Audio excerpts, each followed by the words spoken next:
मथुरा में फिर जो मस्जिद बनी है, मथुरा में जो मस्जिद बनी है तुम ले लो आप वापस देने को राजी हैं? मैं तैयार हूँ, तुम ले लो। तो क्या वाराणसी जाके तुमने जैसे बाबरी मस्जिद आप अपील करेंगे, बनारस जाके लोगों से अपील करेंगे कि मस्जिद मैं अपील कर रहा हूँ तमाम मुसलमानों से, बनारस जाके तमाम हिंदुस्तान के मुसलमानों से मैं अपील कर रहा हूँ। और ये मेरी आवाज मथुरा नहीं जा रही है, दुनिया में जा रही है। और आपको लगता है कि ये आवाज बरेली तक रह जाएगी? लेकिन जो लोग मथुरा जाने की उनसे जरूरत क्या है, कहेंगे? मुझे वापस मथुरा लेने वालों से वापस बात लेने करने मामला जो लोग सुप्रीम कोर्ट गए ज्ञान वापी को लेकर, उनसे क्या कहेंगे? वापस अगर मैं कहता हूँ बाबरी मस्जिद को मैंने सब्र किया है, अगर ज्ञान वापी मस्जिद के फाउंटेन को शिवलिंग मान लिया गया तो ये मान लिया जाएगा, पूरी दुनिया ये जान जाएगी कि हिंदुस्तान की हुकूमत, हिंदुस्तान की अदालत, हिंदुस्तान की तमाम ये ताकतें जो है खुली बेईमान है, खुली बेईमानी कर रही है। लेकिन इसलिए आज मैंने ये जरूरी समझा, फैसला आने से पहले ये जरूरी था कि मैं ये बता दूं कि फाउंटेन और शिवलिंग में कुछ तो सब करो। हिंदूवादियों से खासतौर से मंदिर भी है वहाँ, गौरी श्रृंगार अरे भाई तुम्हारी ताकत है यार, जहाँ जो चाहो रख दो, जहाँ जो चाहो रख दो। बाबरी मस्जिद में मूर्तियां रखी गई, ताले तोड़े गए, ताले खुलवाए गए, ताले लगा। फैसला आज भी कुछ नहीं आने वाला है। फैसला ये विवाद खड़ा किया गया है, कुछ दिन तालाबंदी रहेगी, आने जाने पे पाबंदी रहेगी, आने वाली नस्ल उसे भुगतेगी। जैसे बाबरी मस्जिद को हमारे पिछलों ने कुछ नहीं किया, हमने भुगता, ऐसे ही आज अगर हमने कुछ नहीं किया तो हमारी आने वाली नस्ल ज्ञान व्यापी को भुगतेगी और ईदगाह को भुगतेगी। मैं कह रहा हूँ आपकी हुकूमत है, आपकी ताकत है, आपकी अदालत है, आप जो चाहे कर ले, मैं कुछ नहीं करना चाहता, मैं कुछ नहीं कहना। अब महाभारत करेंगे आप? मैं तमाम लोगों से, आपने कहा था अरे ये तो हिंदू समाज को मैंने दिखाने के लिए कहा है कि धृतराष्ट्र की हुकूमत में ईमानदारी का कोई काम हो ही नहीं सकता जब तक धृतराष्ट्र बैठा है। हिंदू समाज का काम है धृतराष्ट्र को हटाओ, अपने देश के हालात। आपने कहा था आप दिल्ली में प्रदर्शन करेंगे, आपने कहा था दिल्ली में आप प्रदर्शन करेंगे, दुनिया भर से करोड़ों लोग पहुंचेंगे, क्या आपको प्रदर्शन होगा? नहीं, हमारी मीटिंग और उस मीटिंग में अभी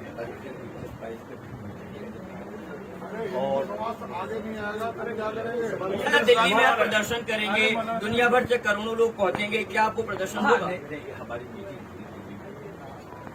और उस मीटिंग में अभी और उसमें ये फैसला दिया जाएगा कि देशव्यापी आंदोलन इत्तेफाक राय से होना चाहिए। मैं सिर्फ बरेली से नहीं, इसे पूरे मुल्क में चलाना चाहता हूँ और इंशाल्लाह 22 के बाद हमारा ये फैसला होगा कि इसको किस तरह चलाना है और किस डेट से चलाना है। आपने कहा था ईद के बाद यहाँ पर, हाँ, ईद के बाद हमारी मीटिंग। एक सवाल, आपने कहा कि आपने बाबरी मस्जिद पर सब्र किया, तो आपका कहना यह है कि जो फैसला था वो भी गलत था और जो कोर्ट फैसला लेगी वो भी गलत होगा? अरे किसी नौसिखिए वकील को बाबरी मस्जिद का वो फैसला दे दो, अगर वो ये ना कहते कि ये फैसला गलत है, और इतना अंधा कानून, इतने अंधे लोग, इतने अंधे शासन और प्रशासन जो फाउंटेन और शिवलिंग में फर्क नहीं कर पा रहा है और उस झूठी बात के ऊपर वहाँ पाबंदी लगाता है, इलाके को सील करवाता है। इससे बड़ा अन्याय क्या हो सकता है? फाउंटेन उसकी बात नहीं कर रहा, राम मंदिर जो इस समय बनना है सब पूरे मुल्क के बहुत अच्छी बात है, बनना चाहिए, बनाओ। आपने सब्र किया, बनाओ। उस राम मंदिर से कितने लोगों को रोजगार मिल गया, कितने देश में तरक्की हो गई, कितनी खुशहाली आ गई, ये तो हिंदू समाज को देखना है। मंदिर बनाओ, अपनी आस्था को तकलीफ पहुंचाओ, लेकिन देश का काम कुछ कर लो। अंधे और बहरे जब तक बने रहोगे, जब तक गूंगे बने रहोगे, मैं कहता हूँ इतने बुरा हाल है। नरेंद्र मोदी आज तक जबान क्यों नहीं खोली इन तमाम मामलात पे? इसका मतलब ये, मैं बार बार कहता हूँ कि धृतराष्ट्र की भूमिका से उन्हें बाहर आना चाहिए। धृतराष्ट्र नरेंद्र मोदी है। जो देश का राजा है, उस वक्त जो देश का राजा था, उसने बेईमानी की थी, जिससे महाभारत से गुजरना पड़ा देश को। आज धृतराष्ट्र बेईमानी कर रहा है, खामोश बैठा हुआ है, देश का नुकसान होने वाला है, देश का नुकसान हो रहा है। प्रमोद कृष्णन तो कांग्रेस के नेता मैं सिर्फ दो ऐसे, एक हिंदू वो जो मुसलमान होने के बावजूद मुसलमान नहीं था, जिसने खतरा नहीं कराई थी, एक हिंदू वो जो खतरा करा के मुसलमान बन के आया था गांधी जी की हत्या करने। ऐसे दो हिंदू और मुसलमान हमारे देश के लिए जरिए हौज में पानी भरा और कम किया जाता है। तो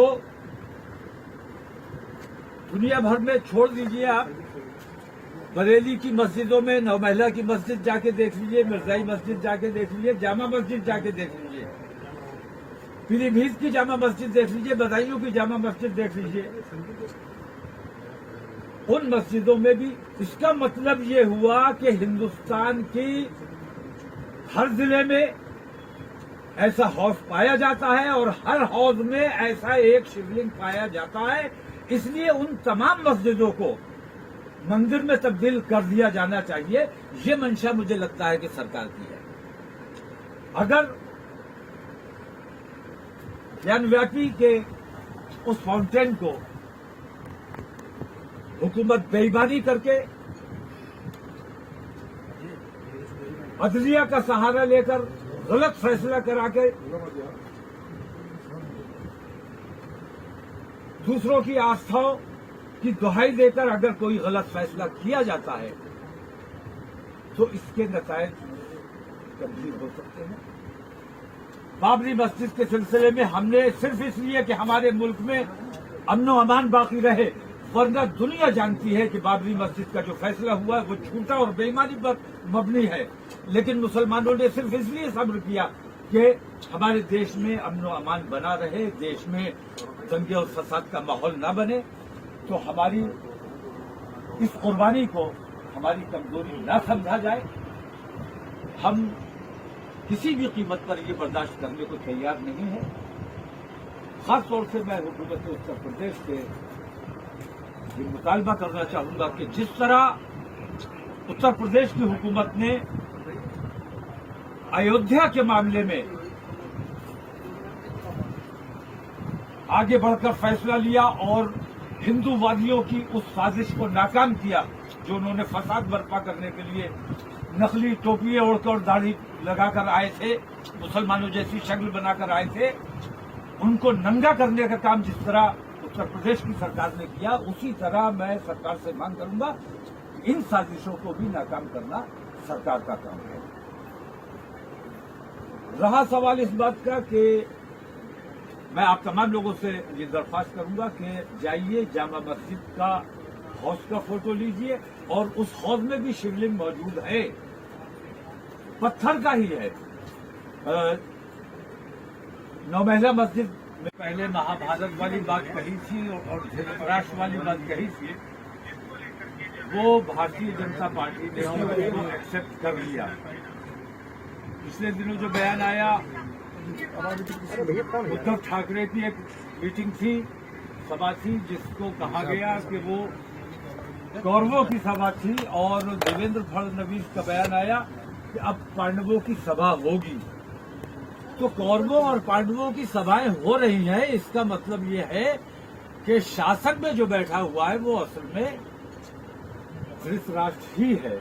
और धृतराष्ट्र को, आज के धृतराष्ट्र को ये फैसला करना चाहिए कि वो न्याय के साथ है या अन्याय के साथ है। दूसरी बात, अभी जो मौजूदा हालात चल रहे हैं, ज्ञानव्यापी का मामला इस वक्त बहुत तूल पकड़ रहा है। मैं ज्ञानव्यापी के सिलसिले में कुछ नहीं कहना चाहता, सिर्फ इतना कहना चाहता हूं अपने हिंदू भाइयों से कि ये आपके निर्णय लेने का वक्त है। आपके धर्म का और हिंदुत्व का किस तरह ये लोग मजाक उड़ा रहे हैं, मजाक बना रहे हैं, पूरी दुनिया में एक खराब मैसेज जा रहा है इनको फाउंटेन और शिवलिंग में अंतर नहीं करना आता है, ये हैरत की बात है। तो इस किस्म के झूठ, इस किस्म की बेईमानियां जो फैलाई जा रही है, मैं ये समझता हूं कि ये सारी कोशिश भारतीय जनता पार्टी और आरएसएस की मिलीजुली साजिश है। और कोशिश इसके पीछे ये है कि हिंदुस्तान में एक और बंटवारा करा दिया जाए, जो हिंदुस्तान के मुसलमान किसी भी कीमत पर एक और बंटवारे के लिए तैयार नहीं है। ज्ञानवापी के हौज की जहां तक बात है, वो सिर्फ एक बनारस का मामला नहीं है, बल्कि पूरे हिंदुस्तान में इस किस्म के जितने पुरानी मस्जिदें हैं, जितनी बड़ी मस्जिदें हैं, उन तमाम मसाजिद में ऐसा हौज पाया जाता है। और हर हौज के बीच में एक ऐसा फव्वारा लगाया जाता है जिसके जरिए हौज में पानी भरा और कम किया जाता है। तो मैं सिर्फ दो ऐसे, एक हिंदू वो जो मुसलमान होने के बावजूद मुसलमान नहीं था, जिसने खतरा नहीं कराई थी। एक मुसलमान, एक हिंदू वो जो खतरा करा के मुसलमान बन के आया था गांधी जी की हत्या करने। ऐसे दो हिंदू और मुसलमान हमारे देश के लिए बेहद घातक है। ओवैसी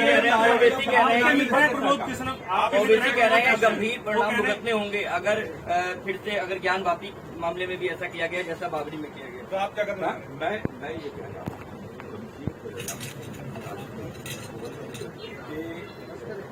पूरी दुनिया में खराब मैसेज जा रहा है। तुम्हारी आस्थाओं का मजाक उड़ रहा है, हिंदुत्व का मजाक उड़ा रहे हैं लोग। हिंदुत्व के ऊपर किस किस्म का मजहब है? ये जो फाउंटेन और शिवलिंग में फर्क नहीं कर सकते, ये कैसा मजाक हो रहा है? वो तो जांच से है। भाई जो लोग ये कह रहे हैं कि ये शिवलिंग है, उनसे बड़ा अंधा। और उनकी बात सुन के कोर्ट ने उस इलाके को सील किया, नमाजियों पर पाबंदी लगाई, वुजू खाने पे पाबंदी लगाई। क्या न्याय है ये? कौन सा न्याय है? उनका कहना जब तक जांच पूरी ना हो जाए, सबसे बड़ा सवाल मेरा ये है कि कमीशन को अंदर जाना चाहिए था। कमीशन के साथ वो हिंदूवादी तमाम लोग अंदर क्यों गए? कोर्ट ने परमिशन कोर्ट ने परमिशन दी थी कमीशन को। कमीशन ने अपनी गुप्त रिपोर्ट देनी थी। ये कौन सी गुप्त रिपोर्ट है? क्या ये गुप्त रिपोर्ट है? ये कानून है? ऐसी अंधेर नगरी चौपट राजा, इससे ज्यादा हमें कुछ नहीं करना। कोर्ट का फैसला आएगा, हम कतई असहमत हैं। हम बाबरी मस्जिद का जो फैसला आया, असहमत है हम आज भी। लेकिन देश में अमन अमान बनाए रखने के लिए हमने कहा चलिए मंदिर बना लीजिए। नहीं, मैं नहीं कर रहा, मंदिर बना लीजिए। हम प्रधानमंत्री से इतनी नाराजगी, एक एक करके बात करो तो जवाब देना। प्रधानमंत्री से इतनी नाराजगी उनकी बात मुकम्मल होने दो। मैं वो सवाल, एक बात सुनिए, हम बाबरी मस्जिद का जो फैसला था वो बेईमानी का फैसला था, लेकिन अपनी देश की एकता बनाए रखने के लिए हमने सब्र किया। अगर ऐसा ही बेईमानी भरा फैसला ज्ञानवापी के सिलसिले में आता है तो वो बर्दाश्त नहीं किया जाएगा, क्योंकि ऐसा त्रिशूल हर जिले में मौजूद है। अगर फिर आप क्या करेंगे? अगर किस तरह से अगर ऐसा आता है फैसला तो आप क्या करेंगे? वो वक्त फैसला ठीक है, बस करिए। ठीक, थैंक यू। चलो ठीक। अभियों की उस साजिश को नाकाम किया जो उन्होंने फसाद बर्पा करने के लिए नकली टोपियां ओढ़कर दाढ़ी लगाकर आए थे, मुसलमानों जैसी शक्ल बनाकर आए थे। उनको नंगा करने का काम जिस तरह उत्तर प्रदेश की सरकार ने किया, उसी तरह मैं सरकार से मांग करूंगा इन साजिशों को भी नाकाम करना सरकार का काम है। रहा सवाल इस बात का कि मैं आप तमाम लोगों से ये दरख्वास्त करूंगा कि जाइए जामा मस्जिद का हौज का फोटो लीजिए, और उस हौज में भी शिवलिंग मौजूद है, पत्थर का ही है। नौमहला मस्जिद बेबी हाउस मौजूद है और वो भी पत्थर का है और उसमें भी शिवलिंग मौजूद है। तो इस किस्म की जो बेईमानियां की जा रही है, इसके पीछे असल मकसद क्या है? मुझे लगता है कि हुकूमत दिवालिया हो चुकी है, नेपाल जैसे हालात बन चुके हैं। इस तरफ तवज्जो ना जाए, इस वजह से इस मामला में हिंदू और मुसलमानों को उठाया जा रहा है।